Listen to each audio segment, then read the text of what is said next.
The office lobby gleamed with marble floors and glass walls, a place meant to impress clients and intimidate employees.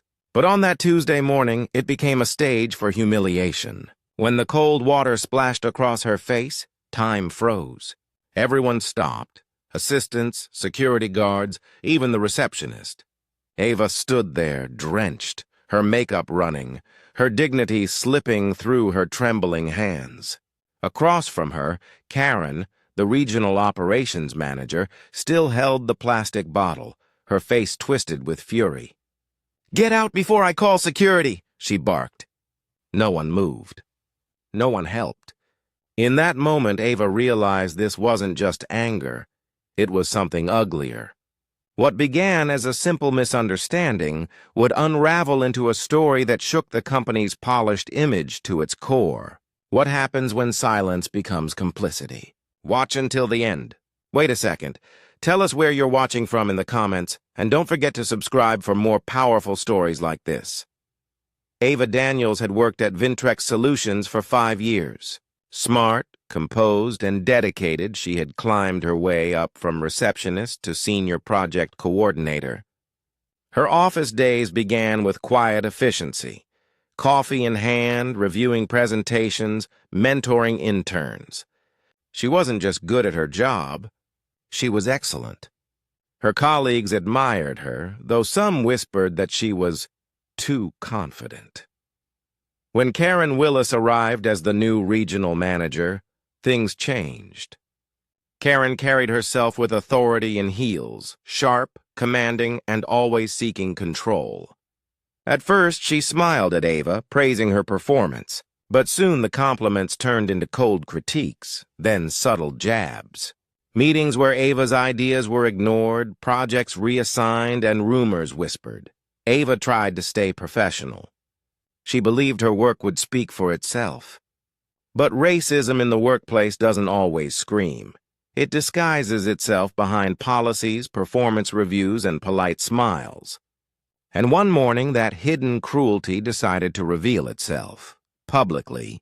It started with a client presentation gone slightly wrong. A printing delay had caused missing slides in the final deck. Ava, ever calm, stepped up to explain, assuring the client they'd receive the updated version within the hour. The client smiled, appreciative of her professionalism. Karen, however, saw her chance. After the meeting in front of staff and clients, she snapped. "This is unacceptable. Do you even understand the standard this company maintains?" The words hit like stones. Ava tried to explain, but Karen cut her off, her voice growing louder. When the client left, Karen pulled Ava aside, right into the lobby where security stood by. "You made me look incompetent," she hissed. Ava's chest tightened. She took a deep breath and said calmly, "It was a printing error, not negligence. That's when it happened." Karen grabbed the water bottle from the counter, uncapped it, and poured it straight over Ava's head. The icy water soaked her hair, her blouse clinging to her skin. The sound echoed in the marble hall. Everyone froze.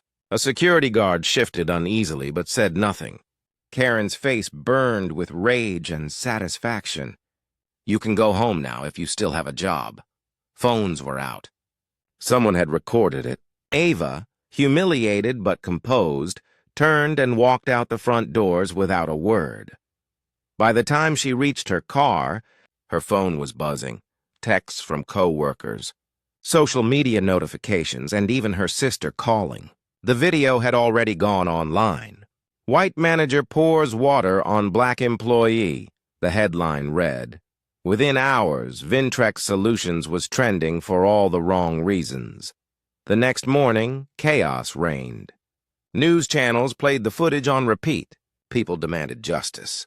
The company's HR department sent Ava an email requesting a private discussion. She knew what that meant.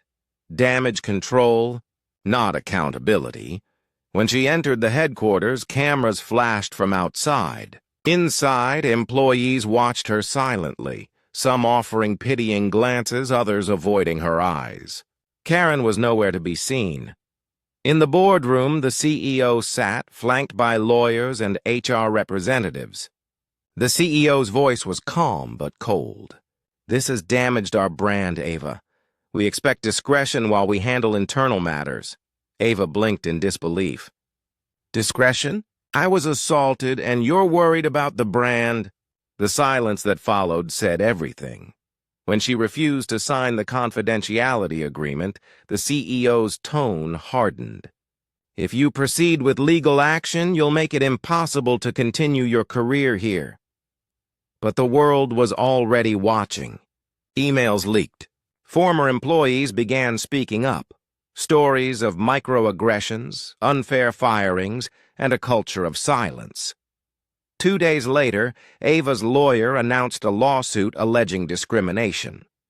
The footage, the emails, the testimony, they were undeniable.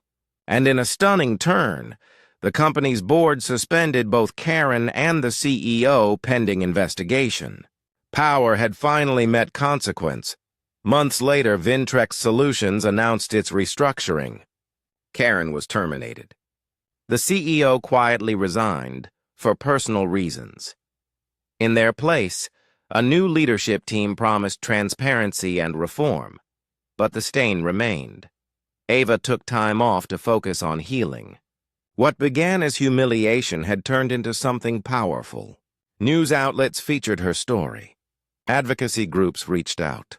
Strangers sent letters of support. One note read, "You stood for every woman who was told to stay quiet."